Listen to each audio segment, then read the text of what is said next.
Hi everyone, this is Gianni from Earthhaven, and recently I put up a picture of a certain vegetable on Facebook and Instagram, telling everyone to guess what it is because it's 100% organic, 100% naturally grown.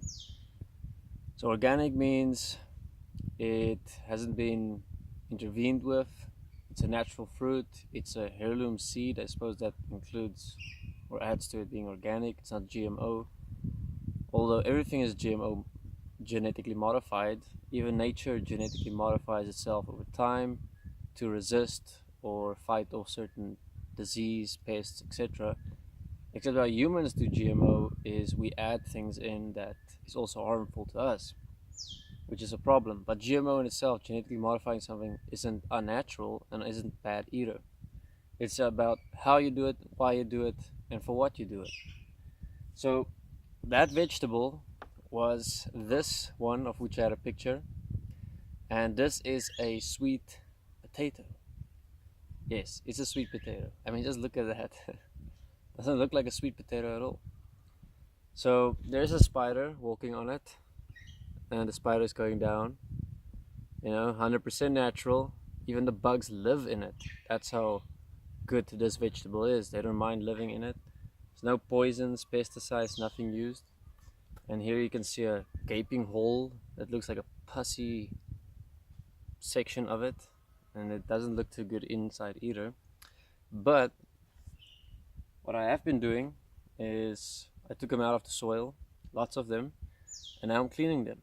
But I'm not just cleaning them based on a method, because as organic and as natural these vegetables are, I'm also organic and natural. I have not gone to any study groups, any courses, any learning, because that gives to me real time feedback. How can anyone do vegetable gardening? How can anyone grow food? Because eventually we want to empower people to not just benefit from our communities, but to also do it themselves without having the justification of, I don't know how to.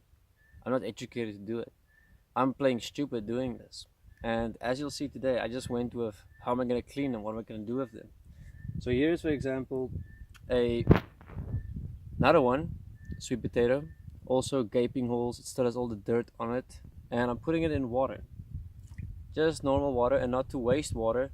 I am putting it in this bucket of water. Then I have another bucket that I fill with water, and through that I start cleaning them.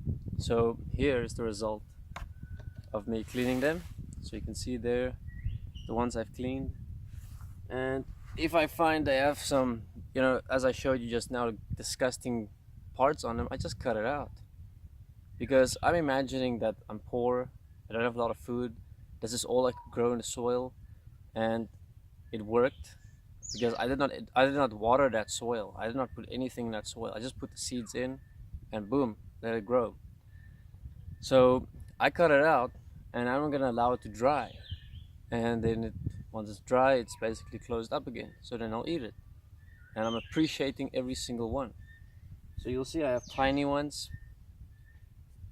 I have big ones. There's another big one, sweet potato, and most of them actually looks like roots because it's a root plant. Look at all the roots.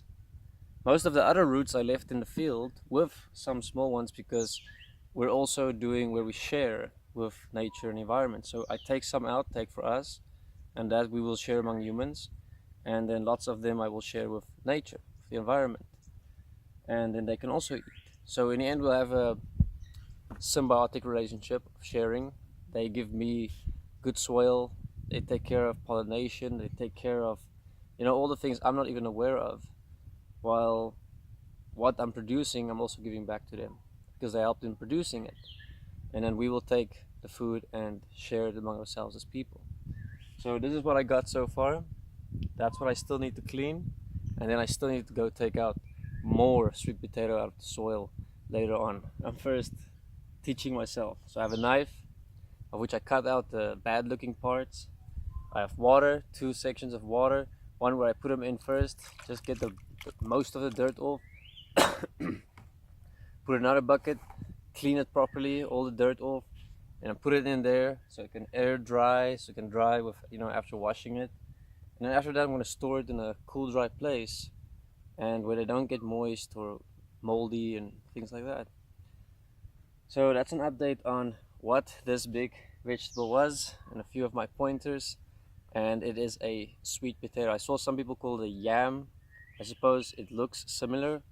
If you look at these ones, like a yam, I suppose that's also a sweet potato, some type of root vegetable, but they look similar. I suppose they are. Thank you very much. Take care. Bye.